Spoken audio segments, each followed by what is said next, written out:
धन्यवाद करना चाहिए उन जातियों का जिन्होंने अपने प्राणों का बलिदान दे दिया, ना कि डंडे खाए गोलियां खाई, लेकिन अपने अधिकारों को छीनने नहीं दिया। सब लोगों को उनका धन्यवाद करना चाहिए। लेकिन दुश्मन का ये षड्यंत्र है और दुश्मन बड़ा समझदार है। दुश्मन जानता है कि 2 अप्रैल 2018 के बाद में ये दलित समाज एकजुट हो गया था। जब दलित समाज एकजुट हुआ तो वो ये सोचने लगे कि इनकी एकता को कैसे तोड़ा जाए। आप और मैं जानते हैं जब हम मुट्ठी बन के रहेंगे तो कोई हमारे अधिकारों को नहीं छीन सकता। लेकिन जब जब हम बट जाएंगे, एक उदाहरण के तौर पे बताता हूं, अगर आप झाड़ू की सिक्कों को इकट्ठा कर दोगे, वो सिक्के जो हैं एकजुट हो जाएंगे, उनको बांध दिया जाएगा तो वो सारा कचरा साफ कर देंगे। लेकिन अगर वो जो सिक्के होते हैं, अगर आपने उनको अलग अलग कर दिया तो वो कचरा साफ नहीं कर पाएंगे, वो खुद कचरा बन जाएंगे, उनकी कोई हैसियत नहीं बनेगी। इसलिए हमारे महापुरुषों ने बहुजन समाज में भाईचारे की बात की। और आप महसूस करो, बाबा साहब अम्बेडकर ने क्या नारा दिया? शिक्षित बनो, संगठित रहो और संघर्ष करो। हमें शिक्षित भी बनना है, संगठित भी होना है और अपने विरोधियों बैरियों के खिलाफ संघर्ष भी करना है, अपने अधिकारों के लिए संघर्ष भी करना है। मैं जब देश के बाहर गया तो मैंने देखा कि वो लोग तरक्की कर रहे हैं, उनकी जिंदगी खुशहाल है, उनकी जिंदगी अच्छी बन रही है। लेकिन उनकी जिंदगी तो अच्छी बन रही है, लेकिन 75 साल की आजादी के बाद आज भी भारत में 80% लोग ऐसे हैं जो रोटी कपड़ा मकान से वंचित हैं, जिनको इज्जत की जिंदगी नहीं मिल रही। तो मैं देख रहा था, मुझे बड़ी खुशी हो रही थी। लेकिन जब मैं भारत की तरफ देखता हूं तो बड़ी निराशा हाथ लगती है। फिर ये महसूस करता हूं कि आज जो कुछ हमारे पास है वो हमारे महान पुरुषों की संघर्ष की वजह से है। अगर हमारे महान पुरुष संघर्ष नहीं करते तो जो आज हमें मिला है ये भी हमें किसी कीमत पे नहीं मिलता।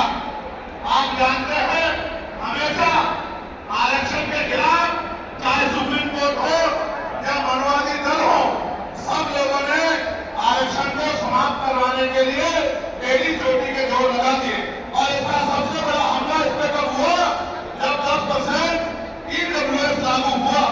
मुझे माफी चाहते हुए कहना है कि हमारे दलों ने भी हाथ उठा के हमारे पूर्व के दल का समर्थन किया, जबकि वो आरक्षण पे सबसे बड़ा हमला था। अगर उसी दिन हम लोगों ने सड़कों पर निकल के अपनी आवाज को उठाया होता तो किसी की मां ने दूध नहीं पिलाया होता कि वो दोबारा आरक्षण पे हमला करने के बारे में सोच लेता। भाजपा के लोग जो सत्ता में बैठे हैं, इन्होंने वोट को आपसे हमसे भी धर्म के नाम पे, भाईचारे के नाम पे, लेकिन सत्ता में आके लोग अपने लोगों का काम करने लगे, अपने महापुरुषों की विचारधारा को आगे बढ़ाने लगे और हम लोग रोटी के लिए मोहताज लोग, जुट जाति के शिकार लोग परेशानी की जिंदगी जीने लगे।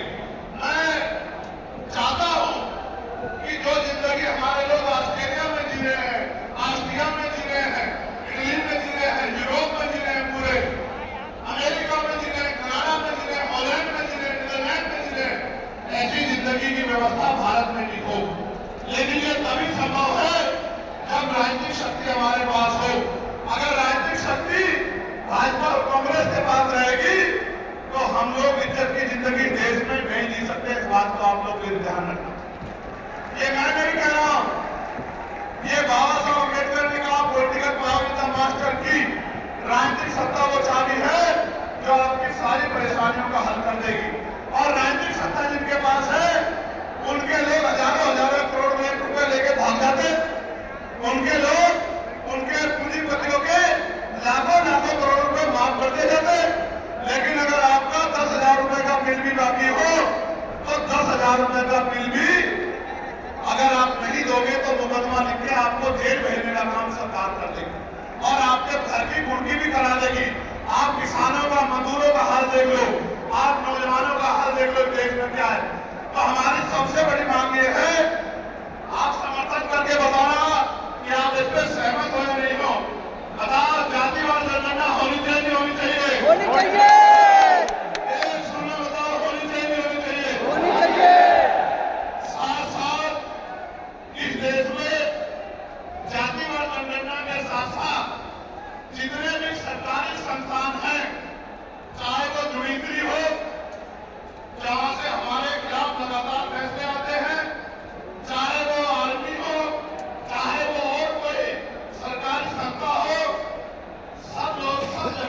आरक्षण व्यवस्था लागू होनी चाहिए। बताओ होनी चाहिए नहीं होनी चाहिए?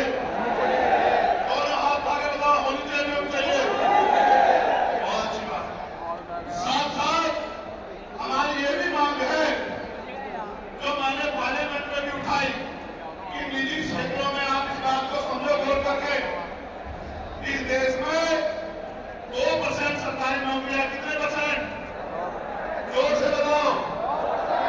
98% प्राइवेट सेक्टर है। कुछ ऑर्गेनाइज है, कुछ अनऑर्गेनाइज है।